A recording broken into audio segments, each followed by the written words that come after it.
জাতীয়তাবাদী সৈনিকেরা, ভাই ও বোনেরা, আসসালামু আলাইকুম। আমি আজকে নিজেকে অনেক সৌভাগ্যবান মনে করছি যে হাসিনা মুক্ত, ফ্যাসিস্ট মুক্ত বাংলাদেশ থেকে আপনাদের সামনে এসে উপস্থিত হতে পেরেছি, যার নেতৃত্বে আমরা বিগত বছরগুলোতে বাংলাদেশকে ফ্যাসিবাদ থেকে মুক্ত করবার জন্য প্রাণপণ লড়াই করেছি, যার নেতৃত্বে আমরা বাংলাদেশকে আজকে নতুন করে আবার চিনতে শিখেছি, যার নেতৃত্বে আমরা আমাদের স্বাধীনতার ঘোষক, জাতীয়তাবাদের প্রবক্তা, আধুনিক বাংলাদেশের রূপকার শহীদ প্রেসিডেন্ট জিয়াউর রহমানের যে আদর্শ, যে দর্শন, তাকে প্রতিষ্ঠিত করবার একটা সুযোগ পেয়েছি, যার নেতৃত্বে আমরা গণতন্ত্রের আপসীর নেত্রী দেশনেত্রী বেগম খালেদা জিয়াকে মুক্ত করতে পেরেছি, যার নেতৃত্বে আমরা বাংলাদেশের সমস্ত স্বাধীনতাকামী, গণতন্ত্রকামী মানুষের সামনে আবার নতুন করে একটা স্বপ্ন দেখাতে সম্ভব হয়েছি। সেই নেতা, আপনাদের অতি প্রিয় নেতা, যিনি আপনাদের মাঝে সব সময় থাকছেন, আমাদের ভারপ্রাপ্ত চেয়ারম্যান তারেক রহমান সাহেব সেই দিন এখানে উপস্থিত ছিলেন। সেদিন আমি একটা কথা বলেছিলাম, যদি আপনাদের মনে থাকে অনেকের, আমি বলেছিলাম যে আজকে যে নেতা আমাদের পাশে বসে আছেন, সেই নেতার সঙ্গে আমার একবার সুযোগ হয়েছিল দেশের তৎকালীন প্রধানমন্ত্রী দেশনেত্রী বেগম খালেদা জিয়ার সঙ্গে চীনে যাওয়ার।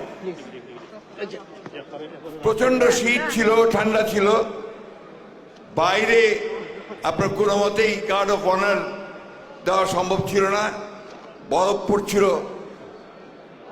গ্রেট হল, চীনের যে গ্রেট হল, সেই গ্রেট হলে তাকে সেই গার্ড অফ অনারের ব্যবস্থা করা হয়েছিল। চীনের প্রধানমন্ত্রী এসেছিলেন। গার্ড অফ অনার শেষ হওয়ার পরে যখন তিনি তার এন্টোরিয়ার দেশনেত্রী বেগম খালেদা জিয়া, তার সঙ্গে যারা সফর সদস্য ছিলেন, যারা পরিচয় করিয়ে দিচ্ছিলেন, আমার পাশে ছিলেন আমানুল্লাহ আমান, তার পাশেই ছিলেন আমাদের নেতা, আমাদের স্বপ্ন জনাব তারেক রহমান।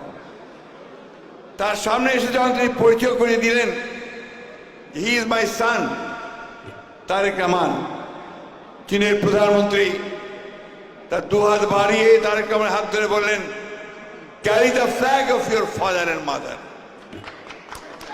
আমার এখনো কানে সেই কথাটি বাজে, আমি এখানে বলেছিলাম।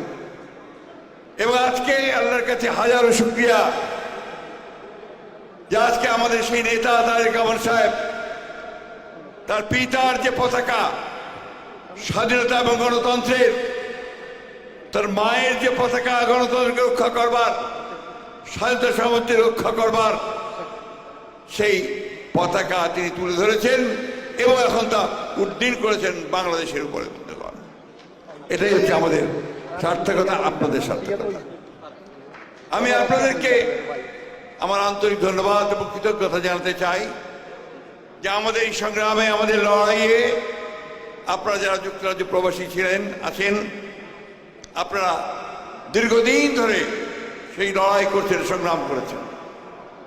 আমার এখনো মনে আছে যে এইখানে আপনারা হাজার হাজার সদস্য একত্রিত হয়ে আপনারা মাইলের পর মাইল হেঁটেছেন, গণতন্ত্রের দাবিতে হেঁটেছেন। এবং শুধু আপনারা নন, সাথে ইউরোপ বা প্রবাসের সমস্ত মানুষেরা তাদের যে প্রাণের দাবি, গণতন্ত্রের দাবি, গণতন্ত্রের রাষ্ট্রে বাস করার দাবি, সেই দাবি নিয়ে আপনারা সংগ্রাম করেছেন, লড়াই করেছেন। একথা সত্য যে আমরা যারা দেশে ছিলাম, আমরা লড়াই করেছি, সংগ্রাম করেছি। আমরা হয়তো অনেকেই কারাগারে গেছি, জেল জুলুম আমাদের উপর হয়েছে, অনেকে গুম হয়ে গেছেন, অনেকে খুন হয়ে গেছেন। কিন্তু আপনারা বাইরে থেকে, প্রবাসে থেকে যেভাবে আপনাদের সমস্ত শক্তি দিয়ে লড়াই এবং সংগ্রাম করেছেন, তা আমাদের সংগ্রামকে আরো বেগবান করেছে, সামনের দিকে এগিয়ে নিয়ে গেছেন। সেজন্য আপনাদেরকে অভিবাদন জানাই, সেলুট জানাই। আমি শেষ করতে চাই, আপনাদের সকলের প্রতি আমার কৃতজ্ঞতা জানাতে চাই। এখানে যারা আছেন আপনারা সবাই অত্যন্ত কষ্ট করেছেন, পরিশ্রম করেছেন। আমি জানি অনেকে 15 বছর 16 বছর দেশের বাড়িতে যেতে পারেননি, অনেকে যাওয়ার কথা ভাবছেন। আপনারা আসেন, আপনারা সবসময় বাংলাদেশের মানুষের কাছে আপনাদের যথাযোগ্য মর্যাদা পাবেন বলে বিশ্বাস করি।